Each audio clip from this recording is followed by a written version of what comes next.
Donc bonjour, aujourd'hui nous sommes avec Blaise Heurteux. Vous êtes associé cofondateur de la société HBS Research. Bonjour Blaise. Bonjour Jonathan. Alors la première question que nos auditeurs se posent, c'est comment se passe le confinement pour l'ensemble des collaborateurs d'HBS Research? Beaucoup mieux qu'on pouvait l'espérer. Il n'y a pas de déprime, j'ai pas de congé maladie, j'ai pas de… Voilà, a priori, ils ont l'air de tous bien aller. Et ils font même des cours de cuisine, de la gymnastique, et ils sont efficients, sincèrement. On a une énorme efficience et on en reparlera d'ailleurs parce que c'est une vraie question sur le télétravail. Et très sincèrement, cette question, on pouvait se la poser. Ce qu'on voit vraiment se développer, c'est qu'en fait, cette crise pour les salariés, c'est vraiment un changement de mentalité, un changement de façon de voir sa relation au travail. Et ça, je pense que c'est un truc important. Ah ouais, donc c'est bien. Donc ça veut dire qu'il y a quelque part c'est positif. Vous étiez, vous avez un logiciel qui est déjà en SaaS sur Internet qui permet d'avoir un fonctionnement complètement, j'allais dire à distance. Donc c'est vraiment plutôt une très bonne nouvelle pour l'ensemble de vos collaborateurs. Il y a une question vraiment que j'allais dire l'ensemble de la profession se pose. Quel va être l'impact, j'allais dire, de cette épidémie sur l'immobilier d'entreprise et notamment sur son utilisation? Quelle est votre vision sur ce point? Ouais, très étrangement, alors déjà à court terme, je pense que ça va être très, très dur, hein. Moi, j'ai pu voir quelques constats d'experts, notamment, chez nos amis brokers, avec une logique qui était, en fait, les fondamentaux sont bons. Je crois que malheureusement, la crise, elle est en train de changer. C'est-à-dire qu'on a à la fois un changement de cycle, et puis on a aussi comment dire? Un certain nombre de préoccupations des chefs d'entreprise avec des vraies craintes sur le futur, un manque de visibilité, un manque, des questions sur sa trésorerie, sur sa solvabilité, sur ses clients. Et donc, je pense que malheureusement, en fait, les fondamentaux sont en train d'évoluer. Donc, quelque part, je pense qu'à court terme, il faut s'attendre à une crise assez longue et donc se préparer pour ça. Et deux, avec ce changement de cycle, on va avoir vraiment un changement de paradigme. Et là, je pense qu'on va remettre en cause beaucoup de choses sur notre façon de faire de l'immobilier, que ce soit l'investisseur, que ce soit le promoteur, que ce soit nous en tant qu'utilisateurs, c'est-à-dire chefs d'entreprise, ou même nos lieux de résidentiel vont évoluer. Et dans ce changement de paradigme, on va enfin passer, et ça je milite depuis des années là-dessus, sur un immobilier qui n'est pas qu'un produit financier, mais qui a un vrai, quelque part, produit, un vrai produit à vendre, à concevoir, avec une expérience utilisateur. Et là, quand on pose ce postulat-là, ça veut dire que globalement, mon rôle d'investisseur change, mon rôle de broker change, mon rôle de consommateur change, et on va avoir des attentes très fortes sur la façon dont on consomme du mètre carré ou de l'espace. Donc, quelque part, là-dessus, je crois que la crise est un vrai révélateur d'un changement de comportement, d'un changement de mentalité et d'un changement de façon de valoriser nos biens immobiliers. Mais alors, du coup, quand j'entends ce que vous êtes en train de nous dire, c'est quelque part des opérateurs de coworking, parce qu'ils sont un peu dans l'expérience utilisateur, faire en sorte que quelque part l'utilisateur consomme différemment le mètre carré. Peut-être qu'ils vont avoir une chance de Ouais. s'en sortir peut-être plus vite que les autres. C'est ce que vous êtes en train de dire? Alors, j'en suis intimement convaincu. Globalement, le coworking a une phase très, très dure à passer parce que comment dire, le fait qu'ils soient en contrat de prestation de services, qui n'ont pas des beaux long termes bloqués, va faire qu'ils vont avoir une période très difficile de réajustement. Mais une fois que le marché va redémarrer, c'est-à-dire que quelque part, les entreprises vont reprendre des mètres carrés, vont repenser leurs usages de leurs mètres carrés et tout ça, ça va être les premiers acteurs qui vont avoir un positionnement parce qu'eux auront compris l'expérience utilisateur, eux auront cette souplesse, donc, quelque part, ce sera les premiers à redémarrer, j'en suis intimement convaincu, oui. Ah, c'est très intéressant d'avoir cet avis-là. Bon, la crise, elle va forcément sans doute renforcer l'utilisation des PropTech tels qu'HBS Research. Votre vision, votre sentiment par rapport au marché? Et juste, si je peux me permettre de répondre aussi à cette question, c'est qu'il y a un truc qui est assez amusant, mais c'est que nous, on avait fait un sondage en interne avec nos collaborateurs pour savoir s'ils voulaient du télétravail.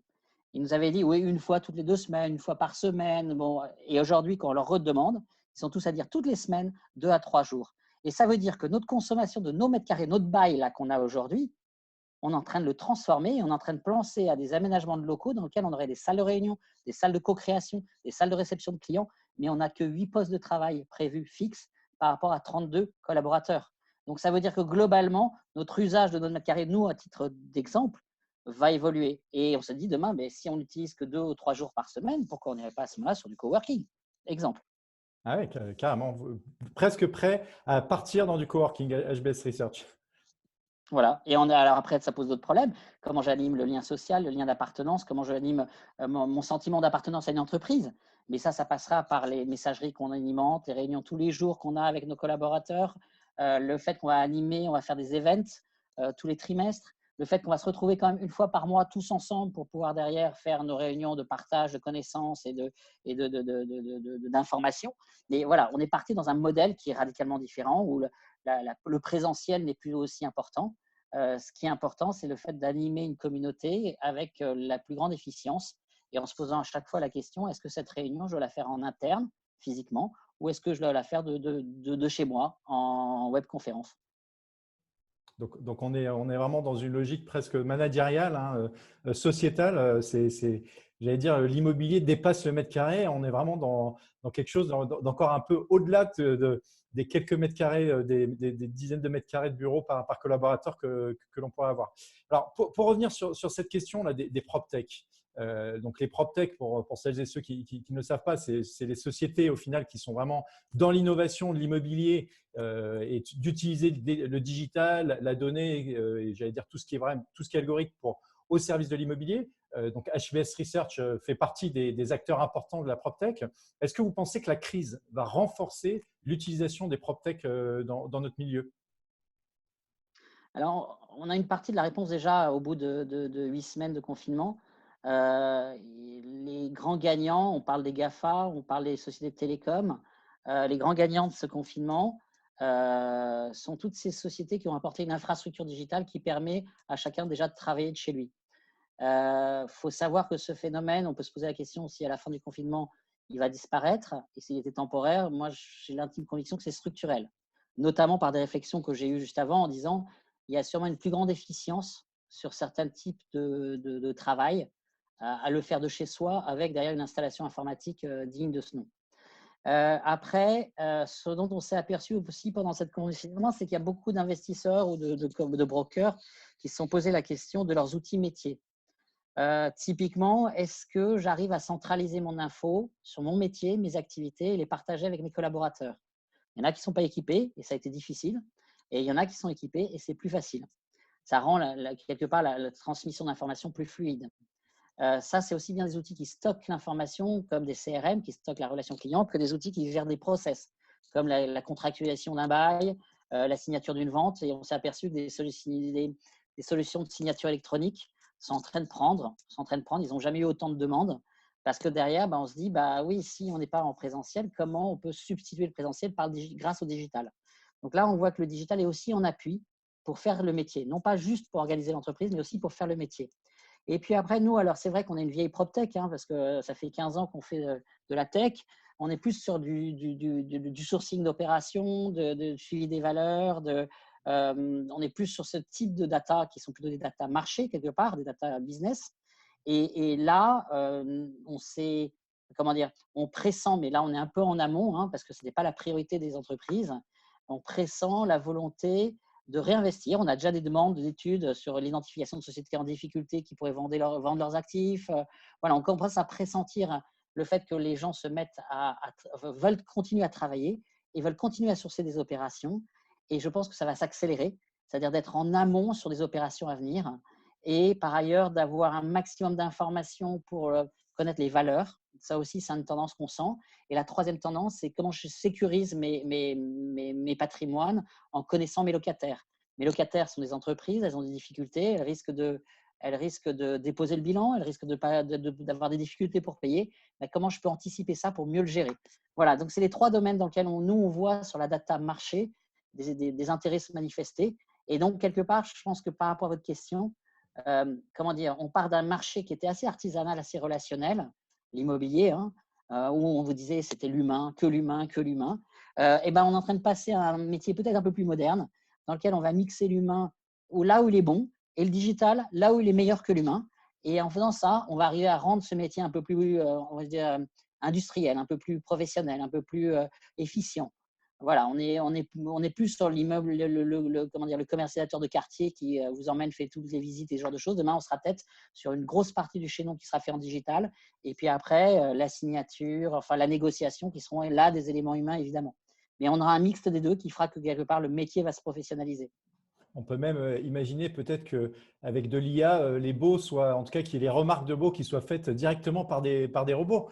Ça voudrait dire que les avocats bah voilà, auraient peut-être un peu moins de travail sur cette partie-là. On sait qu'il coûte cher hein, sur les négociations de baux.